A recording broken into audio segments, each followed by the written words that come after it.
Finally on time for a review for once. But technically, hey Ash, I don't know if you can hear me. Bobby Brown, the bad boy of R&B.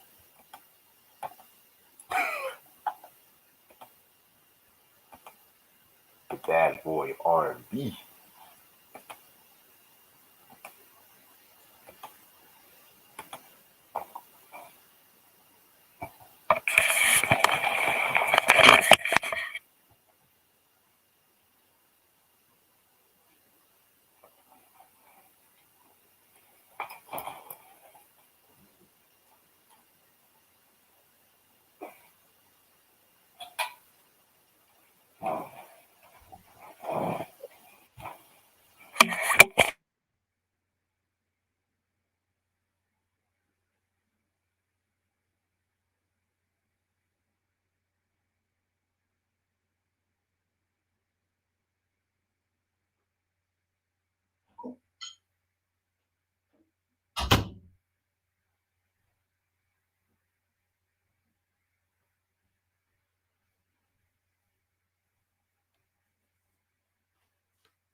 Hey, All how you doing? right. So I'm actually on time, technically. Mm. I told myself I was going to be on time for the next 5 reviews. And if I am on time, I'm going to buy myself a bottle of Hennessy. Right. Yeah, because had to do some errands out with dad, but it's all good. Because this gonna be a short review anyway. I don't have a lot to say Yeah. about this album. Yeah. But who would ever thought the first Bobby Brown review would be this one? Right. God damn.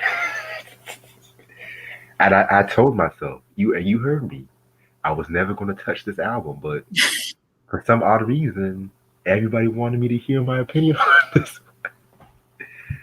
I told myself, you were there, Char was there. I said to myself, I said self, myself said, never review this album. Cause now I have a lot to say. Yep.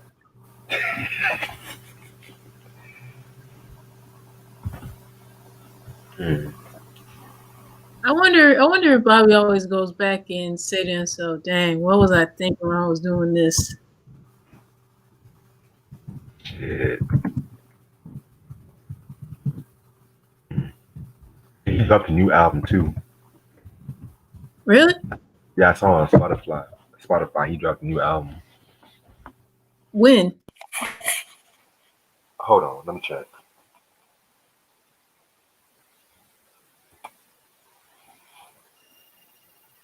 Cause I was like, Bobby Brown dropped a new album. Hold on.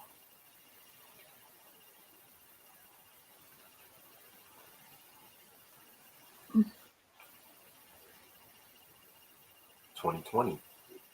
He Oh calls it wow. Insomnia. Mm. Didn't know that.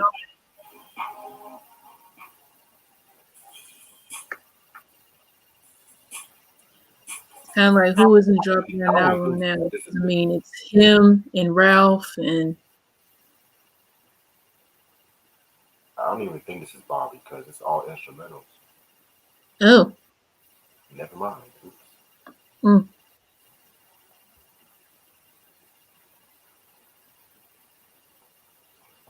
Ronnie said, "Have you heard the news that Stevie Wonder left Motown after almost 60 years?" Yeah. I never thought he would leave that label. I always thought he would be the last. Well, technically, he is the last one standing. Right. Well, wait. I thought he left, ended up leaving the label before. Or am I He thinking of al- someone?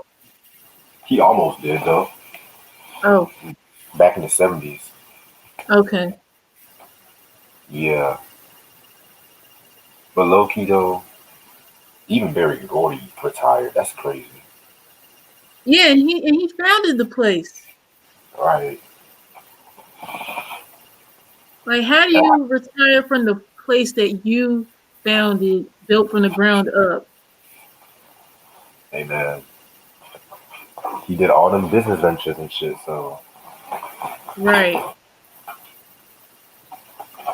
I mean, at least he didn't go bankrupt like other people in his lane. Yeah, that's true too. Because I know Stax went bankrupt. I know Hmm. at one point Philadelphia National going through some money issues. Hmm. Yeah, y'all. Tryer's coming. He's coming.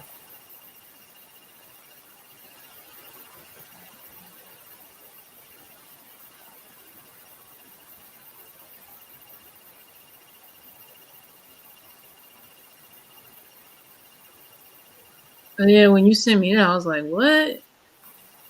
Yeah, because you know when people say R&B legend or such and such legend, I'm over here thinking, oh, what's wrong with Stevie? Yeah, I thought the same thing too. Because I'm like, wait, did something happen to this man? God forbid. Yeah. But yeah, I heard his new song with Rhapsody and Busta. That was pretty good.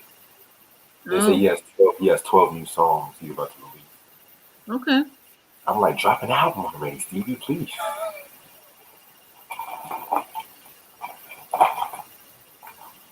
Mhm. Stevie, what a talent, I tell you. Then I heard Cardi B and Offset might get back together. Yeah, I heard about that too. He bought her a fucking car or some shit. Stupid. I mean, she already loaded with money anyway, so did she really need another vehicle? For real, give me one of them cars. Let me stop. Hmm.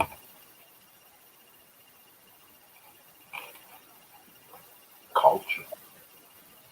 Yeah, their daughter is cute and all, but if it was me, I would have named her something else. Right. To this Yeah, day, because it's like when you look at people's kids, you want to like, oh, who like what's this little cutie's name? And then when you tell them the name, they're like, oh, they're like culture. yeah. Hmm. No, my mom always been telling me like, if one day if I ever had kids, give them some names where people won't be looking at me all crazy, like, really? What's up, Sean? What's good? They What's try. good, Ashley? What up, Ronnie? What else is up in here? Sam, what's good?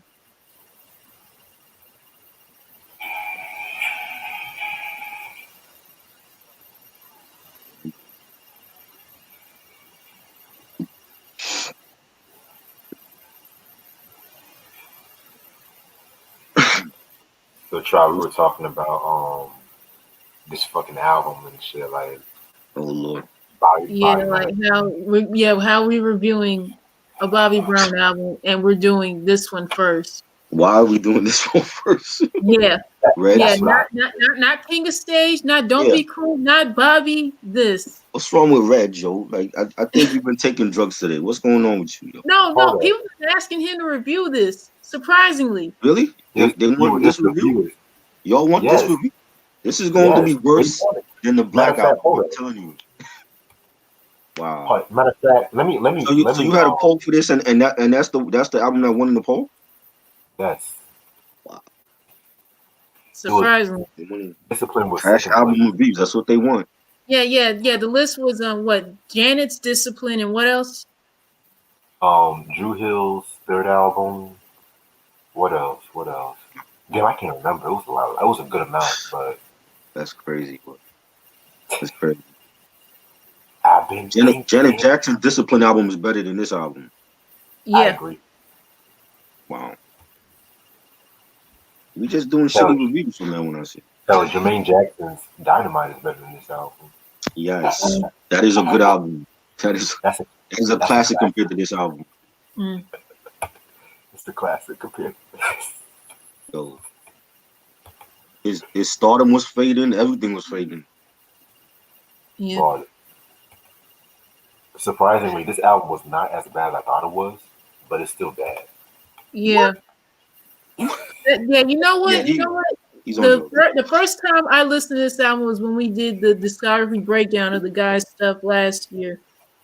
Back last year, I really thought this album flat out sucked, but listen to it again. It's still better. It has some stuff that isn't totally terrible, but the album overall is just bad. I think both of y'all are crazy. That's what I think. Because I don't see it. I don't hear it. We're gonna get into it. True. I'm gonna go on about 3 more minutes and shit.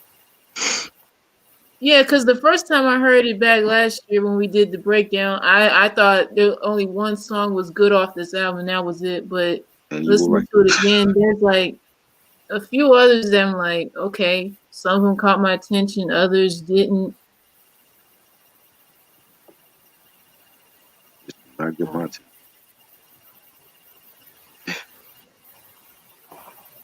Yeah, Ronnie, this was released around the time his superstardom was fading away. Yeah. Because originally, he was going to have Teddy Riley, Diddy on this album. Yeah. Jimmy Jam and Terry Lewis. What could have been? Why did they what not? What could have been? Yeah, like what? Yeah. Why did they say no? And another thing I want to do with this review, I want to ask myself what really went wrong between the Bobby Period album and this album. Yeah. I know what went wrong. But besides the obvious stuff, I mean. Besides not having Teddy Riley and not having no voice no more, there's a lot. I mean, he still had a voice back then, but compared to the Bobby album, he was singing. This album, I don't think he was singing on this album. He sounds constipated on this album, yo.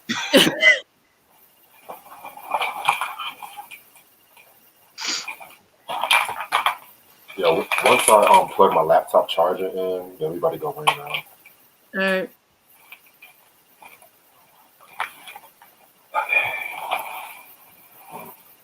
Yeah, he definitely sounded constipated throughout this whole fucking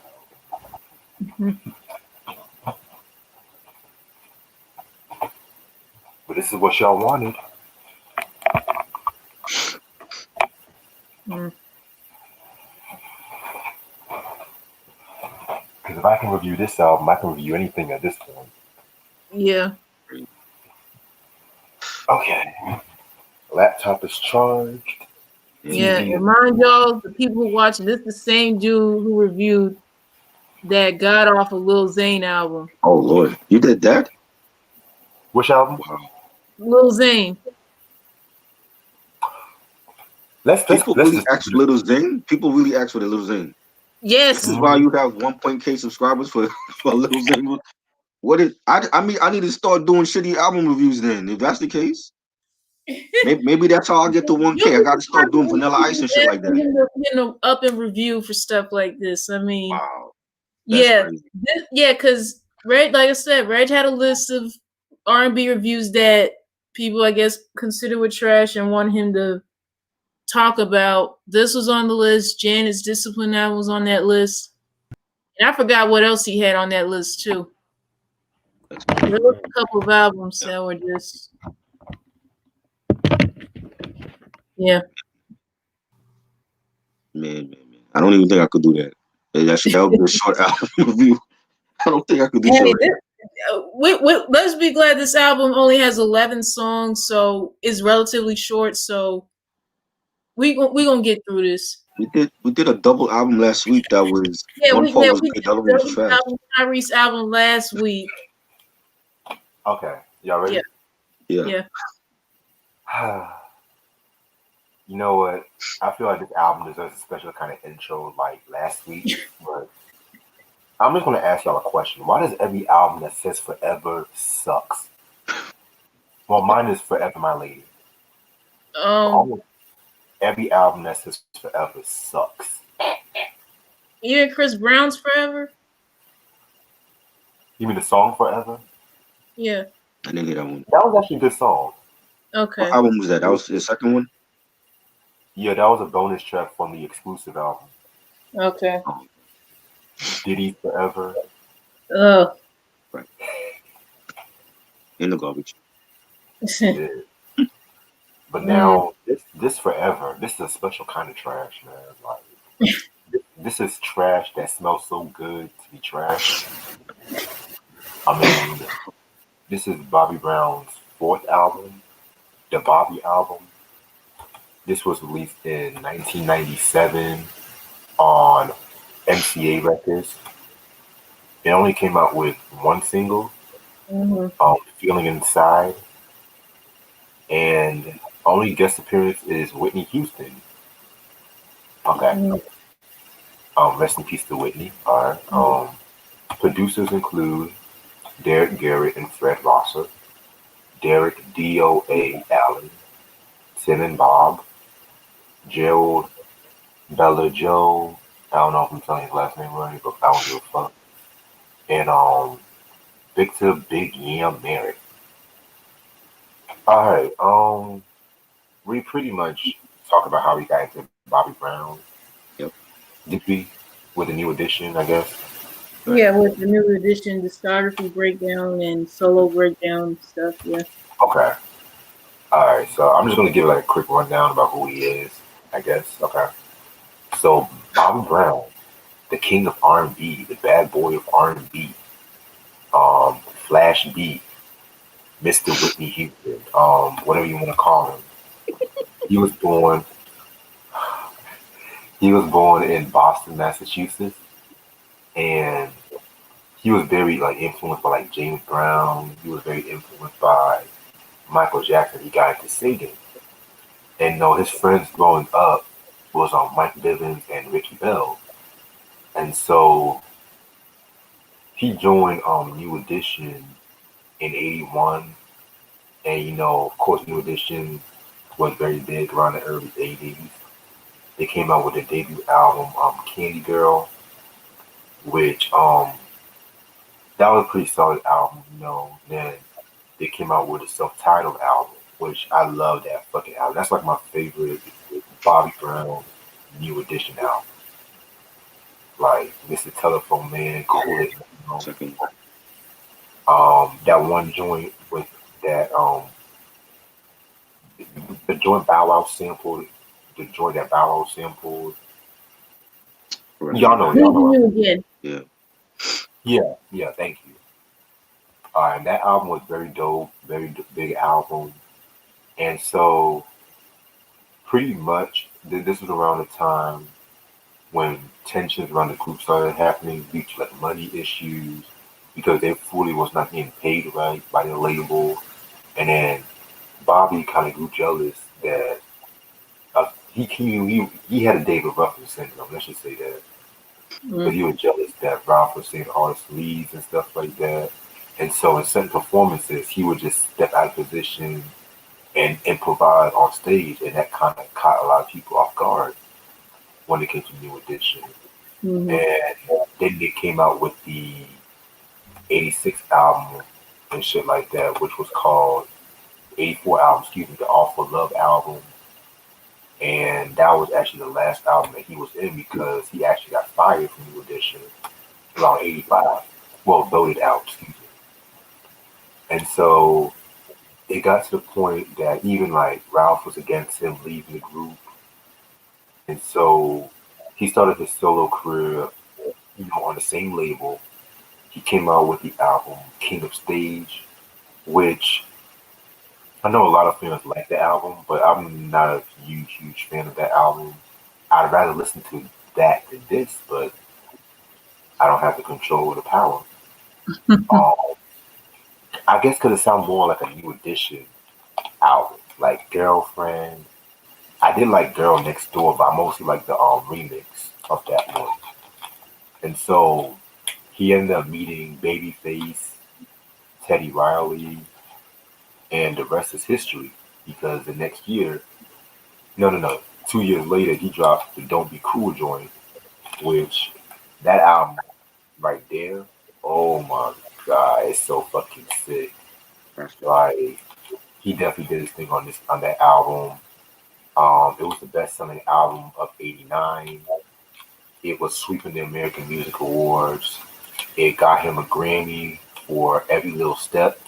A little trivia though, Ralph Tresvant actually led in some vocals on that album, most specifically Every Little Step. And you can really tell, you can really kind of tell if you like really listen to it deeply and shit. So, oh wait, Ronnie, the Wu Tang Forever album, that's classic. That is classic. That's let me rephrase that. Most albums that just say forever suck, not all albums. And also that next year in '89, he had a cameo role in Ghostbusters 2, and he also did 2 songs for that soundtrack. One of them, of course, being "On Our Own," which love that track. Yep. He had a ghostwriter for that track too, believe it or not. If y'all watch that Bobby Brown mini bio series on BT. Oh. But that was like around the time. Well, he was R&B singer, so you can let that slide. Besides other MCs, I'm looking at you, Drake.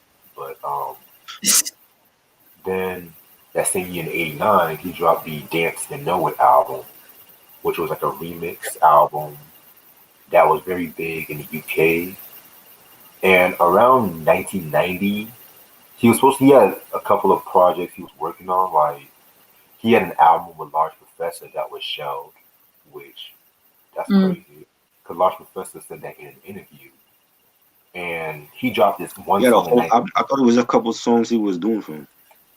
I heard it was a whole album. That's the whole album? Wow. Who has that album? I have no idea, but that's something I kind of want to hear. Large Professor and Bobby Brown. That's interesting. And so he came out in 1990 with this one track called "Tap Into My Heart," which if you guys watch the VMA reunion of New Edition, like with Velvet DeVoe, Johnny Gill, Ralph Tresvant, and Bobby Brown, they all killed it. He performed that song there, and he was supposed to have came out with an album called Mystical Magic, but for some odd reason, the album never came out, never came to fruition. I'm just like, wow, okay. And if you guys know why the album never came out, please let me know, because I've been trying to find out shit out for the longest. But back in the VMA performance, I know Ashley, I sent it to you, Ashley, but try. Have you ever seen the VMA reunion between New Edition? Yes. No, I didn't. I don't think I've seen it. That was good. Oh damn! I could have sworn I sent it to you, Ash, but okay. No, I never got that one. Yeah, so they pretty much had started off with Velvet DeVoe. Then they had no. They started off with Johnny Gill, then Bobby Brown, then Velvet DeVoe, then Ralph Tresvant. And Ralph sounded shy as hell. I don't care what no one says, but it's like how are we gonna go from Poison to My. Then we're gonna go to Sensitivity. I mean, if you had the chance to do the lineup your way with the guys coming together, and how would you do it? I would start off with Ralph Tresvant, then get to Bobby, then Johnny, then Velvet DeVoe, then do the whole reunion. See, then why do they do it like that though?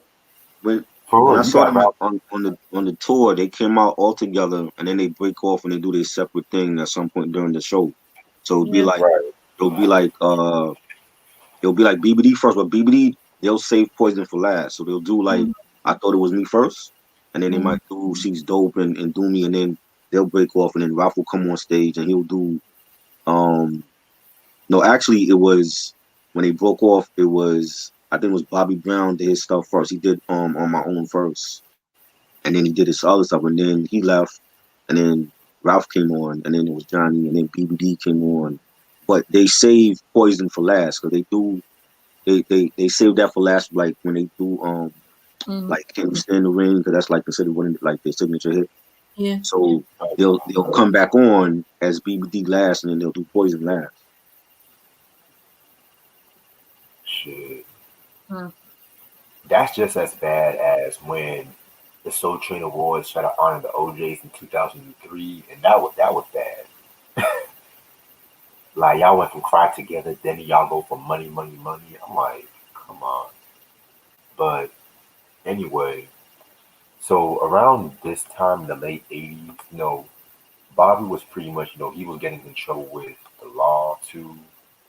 Like in 1989, he pretty much was arrested on stage for doing pretty much like doing some crazy sexual things to a fan and Yeah. stuff like that. That was in Georgia.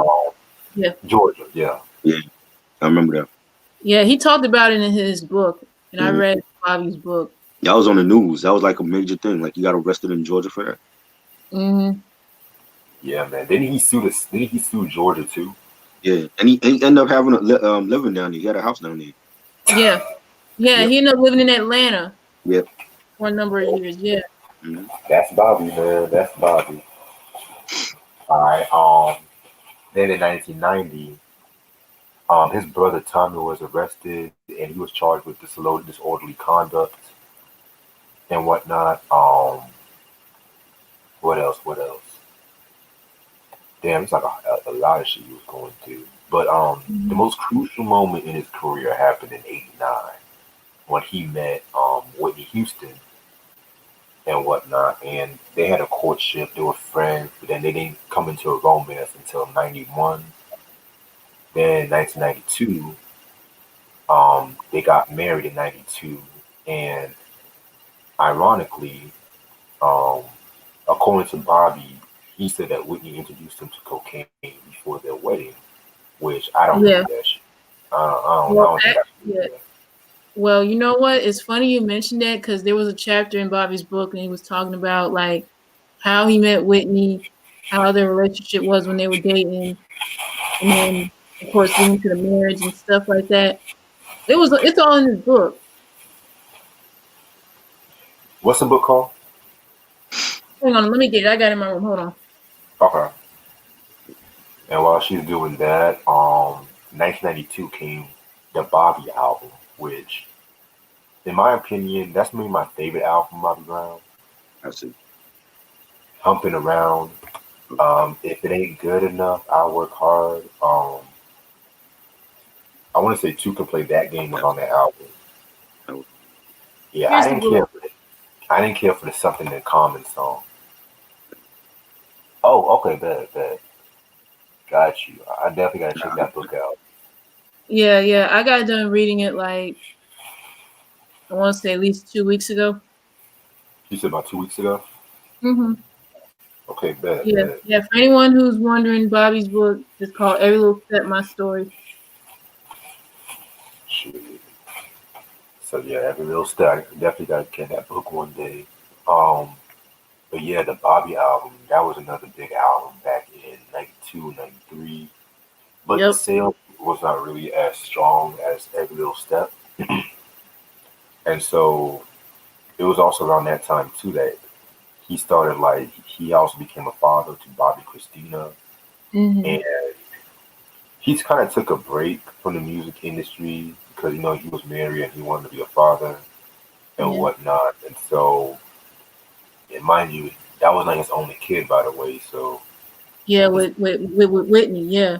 He got like 10 other kids. Yeah. No, he had at least I want to say at least like 7 other kids. Oh, I lost count. Same. Damn, it's cold as a bitch out here. Fuck. But anyway, in 1993, he was actually kidnapped by a New York street gang because of a $25,000 drug debt, and Whitney actually had to. Yeah, he was kidnapped. I didn't know that. Yeah, he was kidnapped, and Whitney actually had to pay a $400,000 ransom. Wow, who kidnapped him? Some rival drug gang. It was, speaking of drugs, his drug addiction was very going bad around that time. Yep. I mean, him and Whitney too. Let me be real, but yeah. Yeah. And so also around that time too, his popularity was kind of waning because R&B was not really doing the whole New Jack Swing era no more. You had cats like R. Kelly. You had cats like Babyface doing their thing.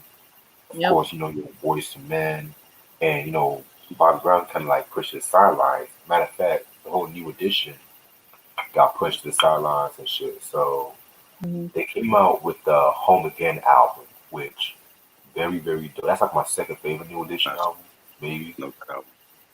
Yeah. But the tour was a different story. Mm. So the tour was a different story because there was like a lot of intention going on. And one night in particular, pretty much there was gunshots blazing because Bobby had his set running off a bit too long. And Bobby had left the group, left the tour and stuff like that. Um, who else? Michael Bivins left the tour early. And DeVoe, Johnny Bell, I mean, not Johnny Bell, Ricky Bell, Johnny Gill, and Rob Trent, but they finished out the rest of the tour as a quartet. And so around that time, too, Bobby was in talks of signing to Tupac's Death Row East. And mind you, I don't know if y'all know this, but he even said in his book that Whitney Houston cheated on Bobby with Tupac. Yeah. Yeah. Yeah. You wouldn't sign under the man's label. Was it Tupac was just going around sleeping with people's wives and shit? Crazy. Thug life, my nigga. But yeah, in 1995, he also was arrested in Disney World. He was arrested for peeing on a car. Yeah, he was arrested in Disney World. Like, Jesus. Some of these arrests. Arrested at the happiest place on earth, man. Really. How you get arrested at Disney World, yo? Exactly. And I thought DMX had the most creative arrest, man. But this nigga takes the cake. Yeah, hell yeah. He's still up there. Oh, yeah. Sean Penn. Sean Penn got into trouble a lot, too. Yeah. Oh, Robert Downey. Yeah, Robert Downey Jr. Yep. Like, I heard arrested for speeding, drunk driving, but this nigga got arrested in Disney. Yeah. And he keyed the cop's car at Disney World? Yep. Yeah. So Disney police arrested him. I can't take a picture with Donald. No. It's like him saying, I can't take a picture with Donald Duck. Alright, so moving on. So which brings me into this album. So since the whole Death Row East fell through, he's had a falling out with pretty much everyone in the industry. He's pretty much blackballed and shit like that. And so, yeah, man, he was pretty much blackballed and shit. And so, what ended up happening, he got a lot of in-house producers, and shit like that. And then he started working on this album and stuff forever. All right, moving on. So with this album, the album cover, I hate the album cover. Yeah. I hate the album cover with a passion. Yeah. I just feel like I don't know what he was thinking with this. I really don't know what he was thinking. No one does. He wasn't. Like, goddamn, like, ugh. Imagine being Bobby around that time. Yeah, Q. I just mentioned the whole Machiavelli records and stuff. I didn't even know that either. Did not know. Yeah, because Tupac was going to sign Big Daddy Kane. He was going to sign Wu-Tang. There's a whole videos about that. You sign Wu-Tang? Yeah. Well, Wu-Tang had their own label deals with like the individual members and then the clan with Loud Records and. Yeah, because Pac was cool with meth and let me think. Pretty much, he wanted to show the East Coast and West Coast can come together. Right. Yeah. Because unity. Yeah. Queen Latifah, he was trying to get Queen Latifah Machiavelli records too. Really? From Tommy Boy?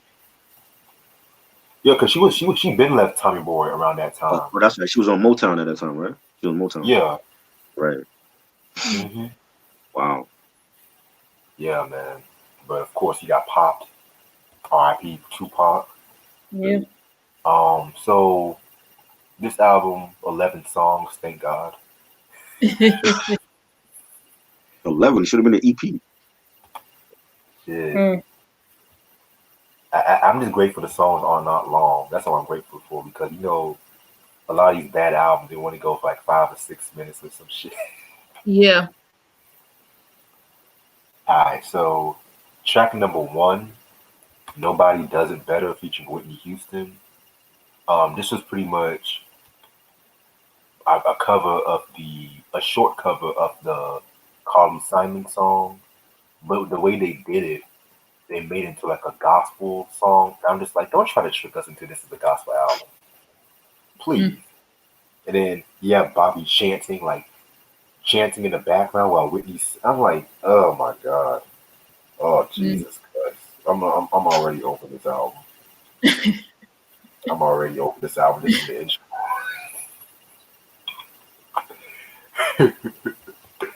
That's all I gotta say. The intro for Whitney, I don't know how did she get dragged on doing the intro? Like Whitney is a diva, she's a legend. Rest in peace to her. Even she couldn't save this album. Like it would have been a good intro for her album, but not for this one. Hell no, it wouldn't be shit. Hell no. I mean, cause Whitney don't do she didn't do intros. Like I mean, from what I remember on her album, she didn't do intros. Yeah. Like, you know what I'm saying? So it was something different for her. But I'm like, shit, terrible. Shit. Yeah, Nobody Does It Better intro. I'll admit, I really was not expecting Whitney to be a part of it because honestly, yeah, I know even though they were married at the time and all that, it's just something that no one would expect on a Bobby Brown album, to be honest. And yeah, because of course vocally Whitney is able to hone her own. Yeah, she really couldn't save this album if she tried. Rest in peace. Rest in peace to Whitney. Yeah.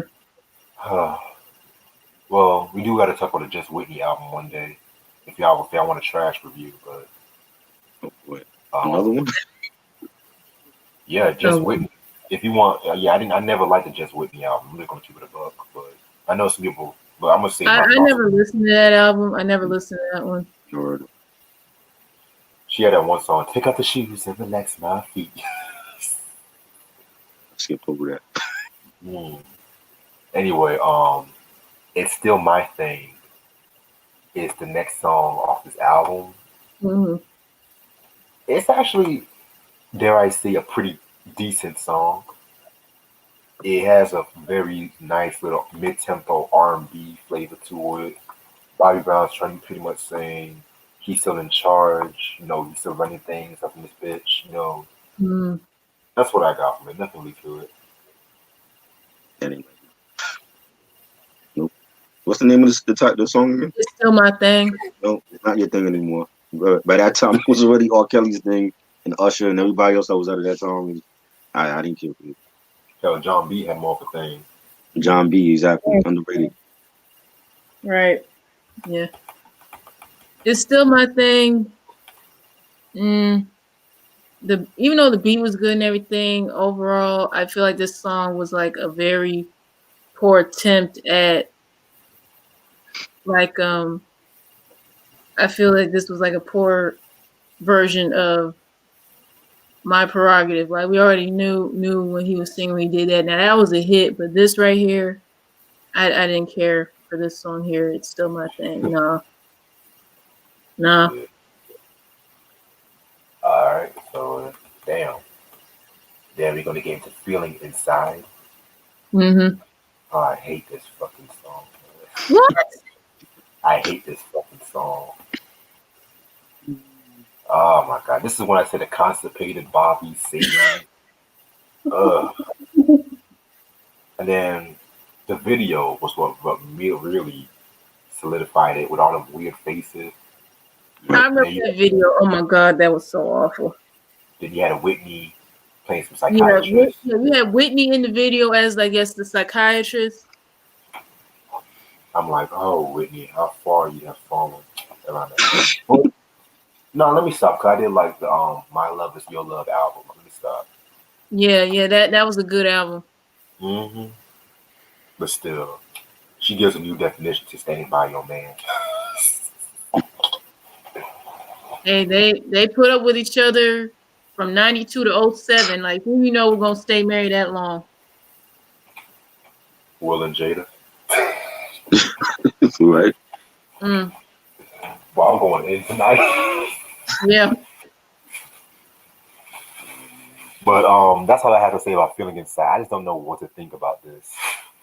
The one thing I remember, you remember when at one point that Vibe magazine had a late night talk show, Yeah. and Keenan Ivory Wayans was the first host before he left, and he got forgot the comedian guy, Chris Martin, I think was his name. When Keenan Ivory, this was when Keenan Ivory was the host. I remember when the album came out and Bobby was on that show and he was performing his song, and he sounded like crap on when he was doing it live. And then I saw the video with Whitney playing the psychiatrist. I'm like, yo, y'all really need a psychiatrist for your relationship. You know what I'm saying? It's ironic how she playing the psychiatrist, but they really need a psychiatrist for their relationship.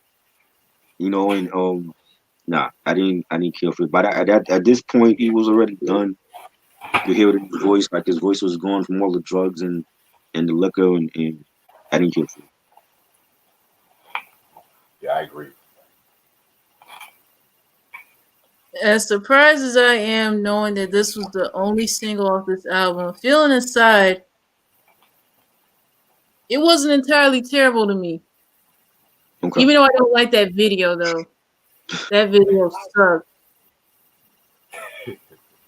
Yeah. Yeah, that's all I had to say about that. And low-key, Whitney was looking good in that video. I'm not gonna front. Yeah. She didn't look bad until when I saw her on that 30th anniversary thing for Michael Jackson. Now when she showed up for that, she looked awful. She was like, and it can't be my baby. I'm like, what the F, man? Like, what happened to her? Jesus. And low-key, she did not look like how she was looking during the late 90s and whatnot, man. She looked terrible. And low-key, as an MJ fan, I never liked the 30th anniversary concert. Never. Yeah. And I don't know, man. I just felt Is that the one he did at the Garden with the Jackson 5? Yeah. Reggie Miller was in the audience, the basketball player. Mm-hmm. Yeah. I remember seeing that. Yeah, that it looked so fake. That looked so fake, and like everything looked staged. Yeah, my favorite. Even though I did like the Jackson 5 performance, it was funny when fucking Randy was saying OPP, then ABC, and Michael got mad and he hit Randy on stage. Oh my god. Shit, but yeah, I might talk about that 30th anniversary one day because I never liked that concert. Michael just was out of it. You can tell he was on some drugs, that painkillers and shit too. So Feeling Inside make me feel like to vomit. She's All That I Need is the next song. You know, this is dedicated to his one true love, Janet Jackson. Really? No, I'm joking. Okay. I'm joking. Let me stop. Mm-hmm. And that's the thing too about this album. Even the love songs are simple as hell. Like he already know what he's about to say and stuff like that. It's just trash. I never liked this song. Him just saying Whitney's my one and true love. There's one line when he said, "A love so tender and sweet with a mind that's so unique that I can't help but wonder what she's thinking sometimes." Like, come the fuck on. Shut the fuck up. I mean, ain't that the truth? Sometimes, like, if you're with a woman, you be wondering, like, yeah, someone who's got it going on and everything. And sometimes I want to know what she be thinking. She should have been thinking, like, let me leave. You know, let me get out of here. He probably still would have been alive if she had did that a long time ago. Shit.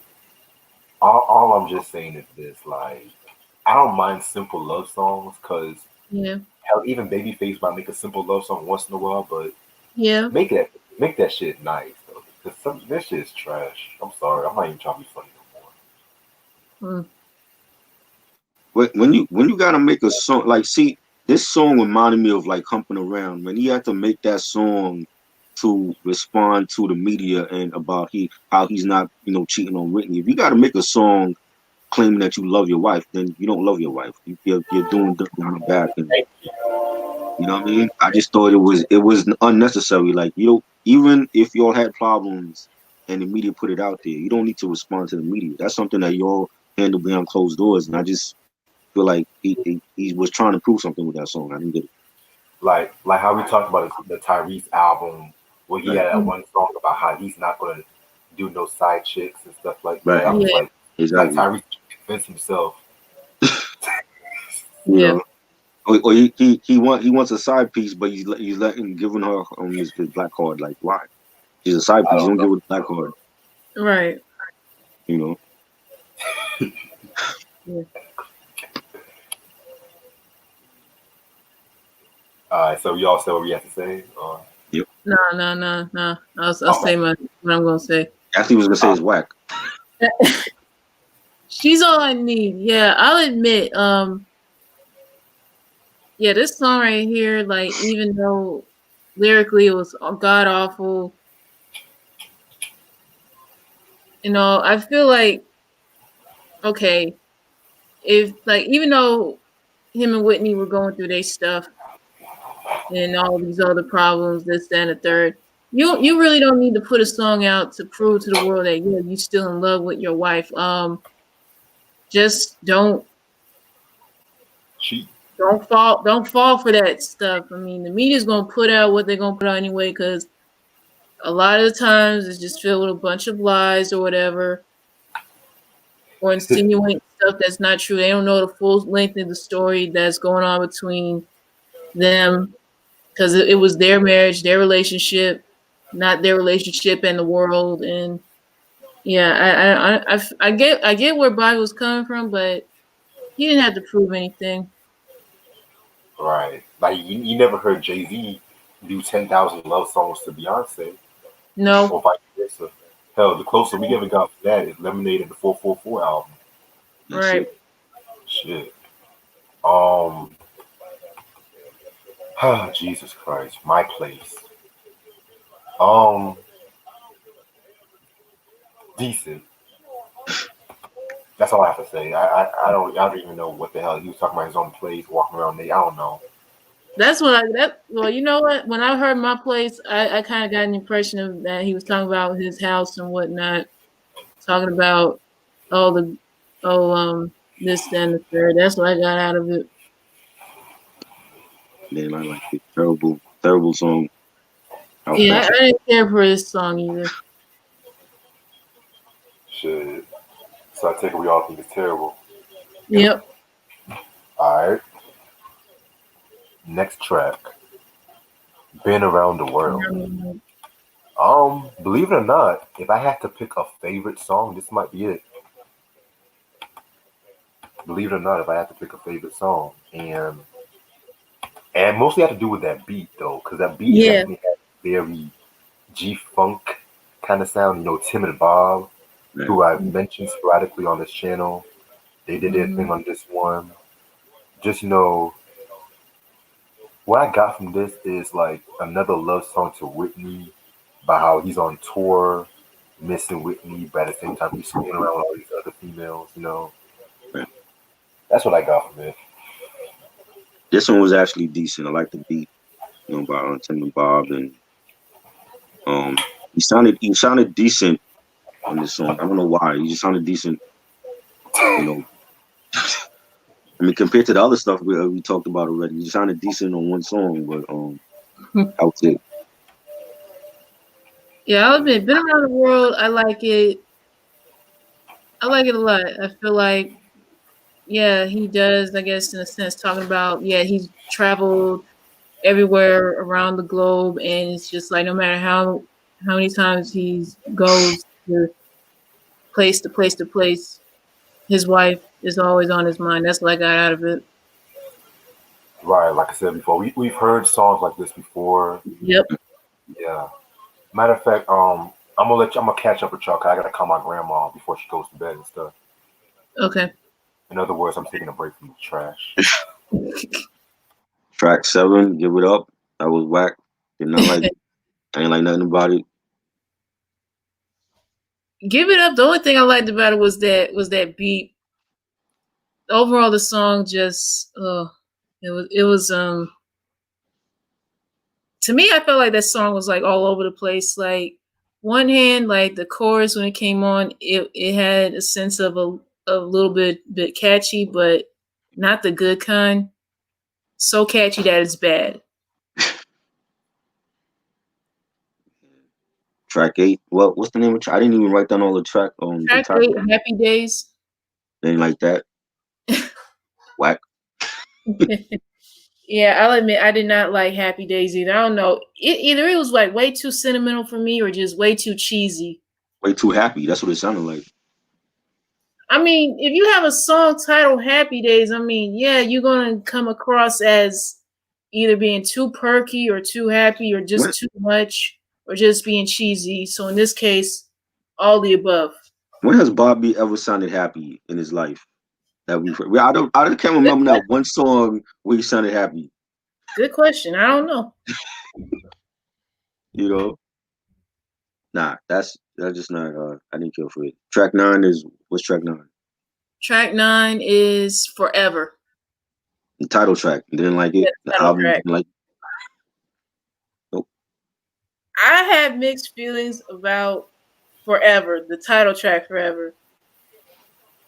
Like listened to it a couple of times earlier today. Like one hand, I'm like, but on the other hand, it's a little catchy, but I don't know that if it's catchy in a good way or not because it's just, I don't know. I just have mixed feelings about this song, even though it's the title for this album as well. It's just I don't know what to think about Forever.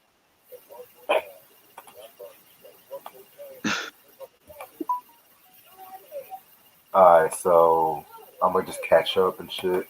Yeah, because it was Give It Up, Happy Days, and Forever.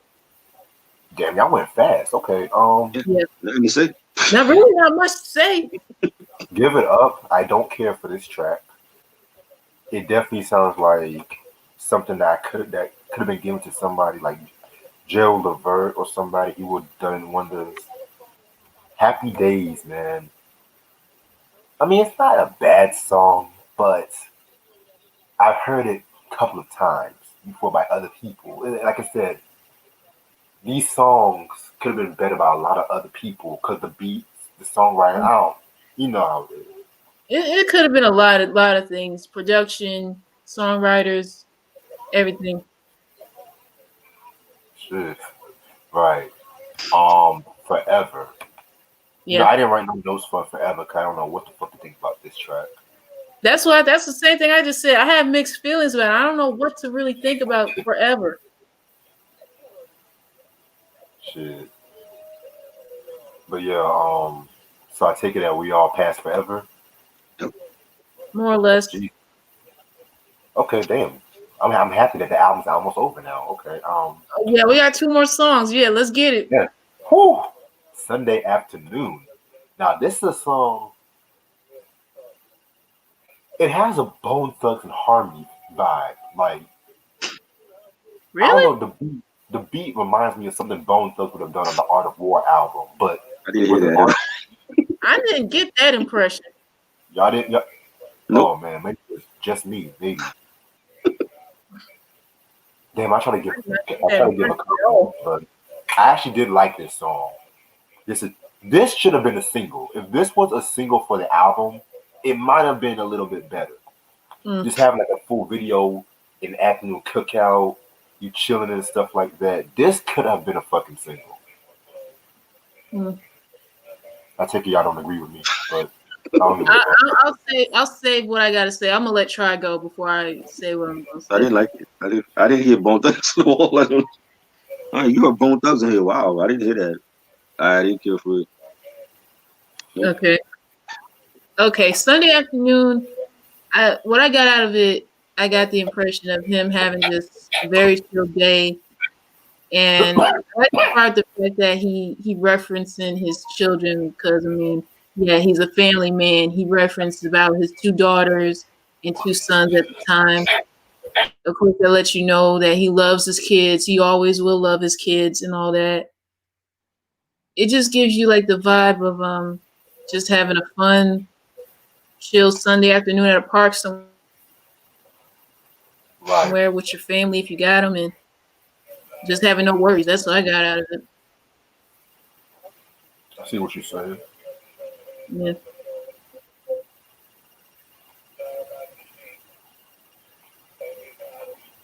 All right, we on the last track, y'all. I had to control myself for a minute because I was excited inside and stuff like that. But next track, Hard. like again, I don't know what to think about this track. I mean, Yeah. what a boring way to end up the album. Mm. I'll admit, I like the beat of this song. Okay. Okay. Yeah. I like it. That's the only thing I liked about the song. Shit. Well. Okay. You know what? I think I can speak for everybody, but I want to hear y'all opinions that this album sucks. I mean, Yeah. oh my god. This is an example of an artist who was at one point at a peak in their career, Yeah. done done a lot of questionable things in their professional and personal life, Yeah. and at the end result, they got so caught up with the celebrity lifestyle, the money and Yeah. everything. They thought they can do everything, anything. They thought they could do anything to really bypass the public opinion. This is the perfect example of this Mm-hmm. because he was at one point the king. One of the biggest stars. Yeah. Right. You literally got fired from your group, Yes. more successful than your group. Yes. And what happened? You got drugs. You got You had money. drugs to the mix. You had women. Women. You could have saved yourself by coming back to your group and Yeah. capitalizing off that. But no. No. You just played with us. Like, and I feel like this was a middle finger to the fans. Dead ass. This was just a middle finger to the fans. Mm-hmm. It sickens me that this is the first album I'm talking about because Bobby Brown, he's not a bad artist. Right. Like, he's actually very talented. Very talented. Yeah. And sometimes I just look at his discography and I can be like, what could have really been? Yeah. Really. Like, look at what's old boy? Who's in the boy band? Who's in the boy band? Like, even though I don't like him, and so I can vouch for this. Look at Justin Timberlake. Like, say what you want. Like, you can even say Reggie. I thought you don't like Timberlake. Reggie. One thing I always respect about Timberlake, he stayed true to himself. Yep. He stayed true to himself. You never caught him doing no crazy outlandish stuff. Sometimes he might do a little side There eye. was rumors about him cheating on Jessica last year. Though. Yeah, I said you might get a little side eye once in a while, but compared to Bobby, he was the same. Yeah. This is just trash. This is just horrible. Oh yeah. This is just the stain in his career. Like he never recovered from musically. And no, I heard the Masterpiece album that came out in 2012, and part of me does not want to hear it, so I'm not even gonna be keep it real. Right. This is a zero. Jesus, I get this a zero. This is a 0. 0 out of 5. There's nothing I like about this album. Nothing. Like one song couldn't even give it a 1. It's just terrible. One of his worst albums. like I said, like at that point, I felt like he was already done after Bobby, and I ain't got I ain't got too much to say about it. It's just bad. It's a bad album overall.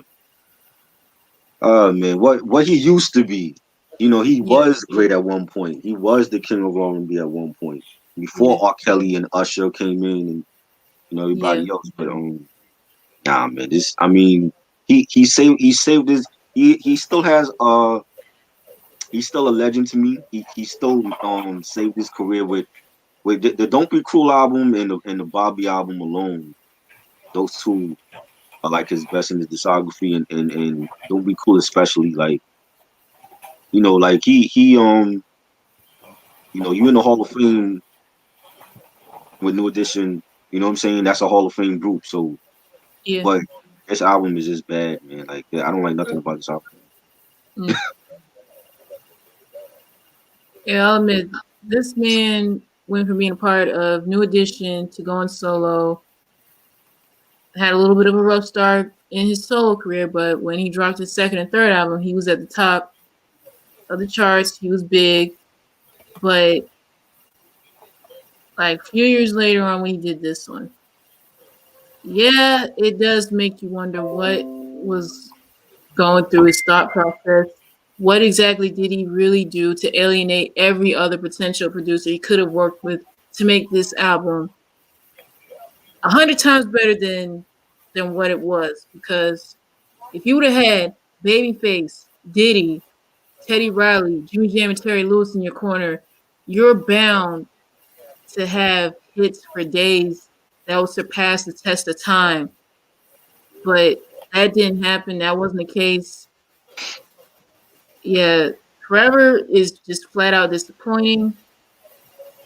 It only had a few songs that weren't entirely terrible. They were decent. Other stuff, it was just either unnecessary or just come off as cheesy or whatever, what have you. But yeah, and the other stuff, I just didn't know what to think about. It just had me, I don't know. He's not beating Don't Be Cruel. He ain't beating this album. This is still his Yeah, classic. it's no bigger than Don't Be Cruel and Bobby. Yeah, I Still can his listen to those. classic album. I would even listen to King of Stage before Yes, I would listen to this one again. definitely. Yeah, yeah, yeah, yeah. I would not. I don't know what to rate this album right here, but I'll just say what's on my mind. Just a 0 out of 5, man. It's just.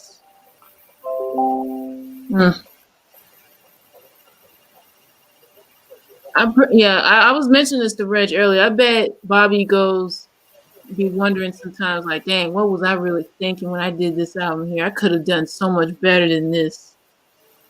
And you know what's crazy? Originally, this album was supposed to have been Bobby 2. Right. I didn't even know that. Yeah. But what if he had planned to have Teddy Riley and Puffy and all these producers on Bobby too? What happened? What happened that they said we're not fucking with you? He probably have alienated him in some way or form, or just the fact that his drug habit was out of control and just they didn't want to take the chance of him, I guess, being a loose cannon when it came to working with them. I guess that could have been it. That's just my opinion. That explains why he wasn't on the One Love album for Bad Boy. Yeah. Thank God. That's why he wasn't on it. Oh my God, yeah. You know what I mean? Crazy. Ronnie asks, what does Reg have against Justin Timberlake? Reg got to answer that. I don't know. Oh, I think his screen done froze. He's too popular or something. I think Reg's screen. Oh, his screen. He said somebody said I was reading the comments. Oh yeah, I think somebody asked about him being on Murder Inc. Yeah, he was supposed to sign to Murder Inc. when he did the Thug Lovin' joint. That was like a rumor back then. Yeah. You know, I think Gotti must have been on drugs when that shit happened. You know?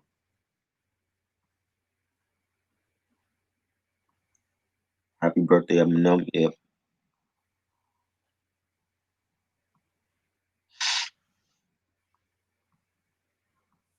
Favorite track off the '92 album? Favorite track, Getaway. That was a big hit on the Bobby album. Better discography, Johnny or Bobby? Shit. I gotta go with, well, I haven't heard all of Johnny's albums though. Like Johnny go way back. There's a lot of stuff that he have that I'll never listen to. I'll say Bobby by default, but we all know he don't have a strong discography. Hey, Hmm? I was saying Yeah. we got to give New Edition that heat too, because One Love, we're not even gonna go there. Well, my only issue with the album is that Puffy tried to make them sound like 112, and they're not 112. If anything, 112 looked up to New Edition, just like a lot of Jagged Edge and a lot of other the groups from the '90s and the 2000s. But I think that has something to do with it also why it wasn't good because Puffy didn't want Bobby on the album. Bobby was already done. Listen, when I saw them on tour, Bobby wasn't even doing the dance steps. Like he refused to do the dance steps like that the group was doing. So they would be like, it would be five of them doing the dance moves, and he's like on the side, just like chilling.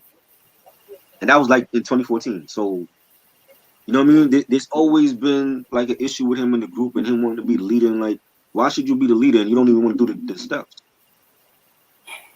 You know what I'm saying? It's like I never understood that. I feel like Ricky Bell needs to be more in the forefront. I always felt like Ricky Bell played the back too long. And when they did, Bell Biv DeVoe, that was his coming out party. But if they ever should do new music, he got to be at the forefront now. It can't be Ralph. It can't be Bobby. If you want to make Johnny, even with that, I feel like it's still tension with Johnny and Bobby. I feel like one of them might have to go because when they're on stage, if y'all ever seen New Edition with all of them, when they do the old stuff like Candy Girl and Cool It Now, Johnny's not on stage. He goes to the side. And then when they do everything from Any Heartbreak to Home Again, Bobby leaves the stage, and I feel like there's still some tension between the two members because of him coming back into the mix. So like that's another thing they have to figure out. Like, oh, are we gonna move forward as 6 members, or is somebody might have to leave? Maybe got to be Johnny. Maybe he might have to go. The fact that they brought Bobby back should tell people something. That's their homeboy. They're going to be loyal to Bobby no matter what. And they've been there even through all the mess with Whitney and the drug problems and all that. So maybe Johnny might have to maybe I need to just do my solo thing and call it a wrap. My thing is like, even if Bobby or Johnny does go or Bobby or Johnny does stay, when it comes to like touring and stuff like that, why can't they just do have one member come out for one part of the show, the other member come out for the other part of the show, or because there's still, I believe there's still tension, and even now, like you see, like how they took a hiatus because Ralph and Johnny trademarked the name, and Johnny wasn't even an original member. How you trademarking the name for the group, and it ain't even the official group? That should be something that Bobby or I would know if Bobby did it. Or if BBD did it, it'd be okay because they the original members. You're not the original member. How you trademarking your name for shit that and you ain't even the original member? It's trifling, but you know what I'm saying. So there's a lot of issues that's still going on past the biopic that they need to fix because to me I feel like it can't be 6 of them still. It got to be either Johnny stay or Bobby stay and Johnny go. It got to be. I don't think it's gonna work continually with 6 members, and they doing that for the fans. I get it, but if they haven't dropped the album since '96, since the One Love album, if they want to continue to make new music, one of those members got to go. You know what I'm saying? And to me, I feel like Bobby needs to go because if he's gonna still do his antics at this point in his career, and the group allow you to come back, and you don't want to do dance moves, that should tell people something. So they gonna be loyal to their homeboy, but to me, I think if they want to move forward, he gotta go. They gotta keep Johnny and let Bobby walk forever. No pun intended, but I just feel like there's still issues with the group, and I love them. That's my favorite group all time as far as R&B, but they got issues. Yeah. Hell, grown ass men is always fighting and shit. And mind you, they in their 50s for God's sake, and they Yeah, acting like this. exactly. And they're still going through bullshit at 50 years old. Yeah. So not even a Mario and Lil Fizz argue like this. Mm-mm. Anyway, I do want to answer Q's comment about the Ice Cube situation and stuff like that. Low key, I feel that the media is giving too much hate to Ice Cube, and here's why. Here's why. Because the media is always raised on the fact Democrats are mostly for the blacks, while Republicans are mostly for the whites. Whereas if y'all look at y'all history and shit like that, in the past, Republicans and Democrats and stuff like that, it wasn't always like that. Because there was at one point where there was like a lot more black Republicans and shit like that. Mm-hmm. It's just the fact that the way I see it, people tend to carry too much of a name when it comes to like political parties. And what Ice Cube Yeah. is trying to do is, since we're in the era of all this protest and all this outrage over the George Floyd and Breonna Taylor, he wants Trump, like he's very much saying, even if you get reelected or not, we got to work together and fight this. You have the influence of power. You can do what you got to do. He's not endorsing Trump because he went to the Democrats too. He didn't just go to the Republicans. He went to the Democrats too. So that's the way I see it. I have no issue with it. I just hope he knows what he's doing. That's all I'm saying. Mm. What about you, Trey? I didn't even hear about it. I just think that's crazy. Like, I mean, if you that doing anything with Trump right now makes anybody look bad. So I don't understand that. I mean, I don't know why, because before he was a president, everyone loved Trump. I'm just saying. I never liked the dude. I mean, I never cared for the man I never either. Snoop I So. always, don't I don't know too much about Trump until now with all the bullshit he's doing with this country. It's like before that Mhm. I used to see Trump in like music videos and he'd be at like WrestleMania and shit, but I never cared for him. Snoop always used to reference Trump in his music. Hip hop, hell, the rappers always used to mention Trump in their music. Now all of a sudden, once Mhm. niggas say I hate black people, it's always F Donald Trump, F Donald Trump this. Hell, that was at one point Donald Trump was hip hop's best friend. Let's be real. Let's be real. Mm. Shit, that's why I find it funny that Kanye is still holding on his hope that he's gonna be the president of the United States and shit. Now, The Rock is trying to run for president. I'm sick and tired of these fucking celebrities running for president. Oh God. Can you imagine if Dwayne Johnson runs for president? It, ain't Mm. Ah, nobody get to vote for anymore, man. All these celebrities trying to be president. it always happens around election time when majority of these celebrities try to be like vote, vote, vote. Now I heard No, Ti. they've been voting for a very long time, and they want to see change in this country. True, true. Hmm. Shit. Um, Just in the world now, you know. I know I might go vote tomorrow and shit. And I have my issues with voting too. I need to mail in my ballot. I'm gonna do that Monday since I'm off. This is why black people don't vote because look at the options we have. The Rock. I mean, The Rock was a great wrestler, but what the hell do you know about politics? What the hell does he know You about acting? no, he's a well. I don't want to say he's a great actor. I like some of his movies. You know, say he's turning into Schwarzenegger with a lot of the action stuff he's doing. But I mean, what does he know about running a country? Just like Schwarzenegger was running for California. What the hell did he know about running for governor? You know what I'm saying? So and then Kanye West. Kanye can't even drop a classic album in years. Like, what do you know about running a country?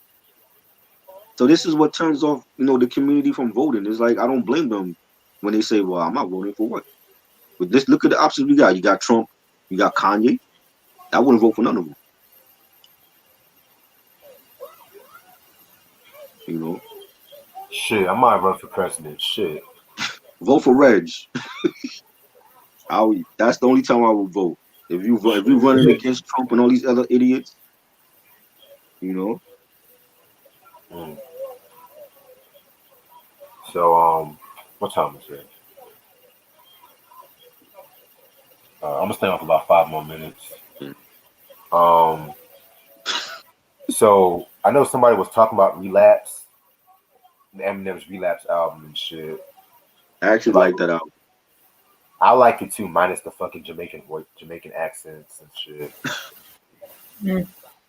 I actually like it. It's not a classic, but it's a lot better than Revival and what's that other shit? Kamikaze, and I like Relapse. Relapse is it's not a classic though, but you know there's some joints on there, Cold Wind Blows and Going Through Changes, um Not Afraid, No Love. I like those joints. Yeah, Recovery was dope too. Yeah, Recovery was But solid. That the was solid. production was too poppy in Recovery. That's You my think only so? issue. The Dre Yeah, production? Not Afraid, No Love. Like That when was I on listen, I mean Recovery, my bad. That was on Recovery. I like Recovery. I like Recovery and I like Relapse. shoot, Yeah, uh, Relapse was Marshall solid. Mathers, the Marshall Mathers LP2 was good, but some of the beats was kind of bad though. Yeah, I actually have that. I have the deluxe edition. That Same. was okay. It's not no great sequel though.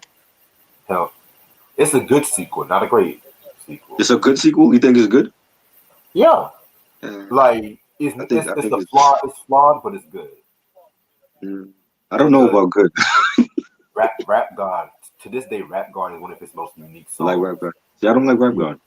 The radio Like overplayed it though. that song there with Rihanna. I don't care for those. Yeah, Rihanna. And he went on the whole tour with Rihanna. Like what? Like Slim Shady and Rihanna. Like don't even sound right. Hell, Rihanna. She got that hip hop love though. She She got that do, hip bro. hop love, man. Shit, Kendrick and Rihanna. Kendrick did a song Rihanna. Um, it's that Barbados, that He island. not he not making classic stuff no more, Ronnie. It's like it's all like he's trying to adapt to what's going on now. I don't think he should be doing that. Yo, low key, I got a dope review we can do. Okay. Rihanna's NT album. I'm gonna do that because I never listened to a Rihanna album ever. I know her songs, her singles, Yeah, but I never like cared for her like that. But I will listen to that. I will listen to that album. yeah, man. You know And what I'm saying? I got an open mind too, cause I had it for about 2 years and shit. So, Right. Yeah, what about you? I just answer your question, Cruz. I never was a big fan of Rihanna. Like I know her singles, but I never listened to her album. What you think, Ash? Anti Rihanna's anti? I haven't listened to that album, but I have Rihanna's first 4 albums. Okay, got you. He Well, not doing classic stuff, yo. Like those days are over. I don't. The thing is, this generation need to adapt to the old school. It shouldn't be the other way around. Like he's trying to do mumble rap and trap for it. No, they have to adapt to the old school. That's how it should be. It shouldn't be, oh Big Daddy King got to adapt to whatever's out now. That shouldn't have be artists shouldn't have to do that.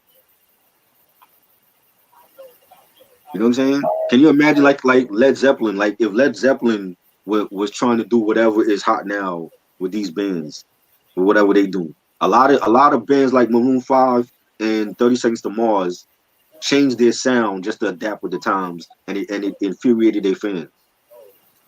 You exactly. know what I'm saying? So it's like they shouldn't have to be doing that. Shit. Yeah, man. Speaking of Led Zeppelin, yeah, Ronnie. You know I'm a huge fan of Led Zeppelin, boy. Can nobody tell me shit about Zepp? You was just playing that today, right? In the video. Yeah, Yeah, That shit. yeah. I He was on sent me it. Instagram. I was on Instagram. I thought about doing this thing. I'm gonna lip sync to fucking songs and shit. That Right. song Black Dog. Yo, I love Robert Plant when he's like, "Been so long since I found out what people Right. mean by down and now. I don't know what I've been to be with a woman ain't got no soul." I'm like, this nigga. Shit. Hell, man. I love the Rolling Stones too, Ronnie, man. Shit. But certain eras of the Rolling Stones. Let me say that. because they made some shit too. Yo, yeah. Hell, I like the latter era of the Beatles. Like Right. You don't like when the 60s Beatles? I don't like early '60s Beatles. I like mid to late Oh, '60s Beatles. I see. Like from Rubber So, Soul onward. right. Oh, Abbey Road and Sgt. Pepper. Yes, Abbey Road. That's actually my favorite Beatles album, Abbey Road. Classic album. Sergeant Pepper, low key, I like Sergeant Pepper, but I hate when people say that album created psychedelic rock when it really did it. Right. Because y'all niggas are forgetting about Frank Zappa, the Mothers of Invention, Jefferson Airplane, the motherfucking Doors. Like, hell, I'm sorry, but the Beatles jumped on that psychedelic train. I'm sorry. I gotta be real. Hell, even Jimi Hendrix Experience was more psychedelic than Beatles. Right. Anyway, I'm gonna answer one more question before we head out.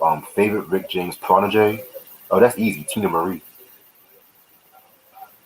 Mary Jane Girls. Okay. Can somebody say Eddie Murphy? You know what? You know what about you, Ash?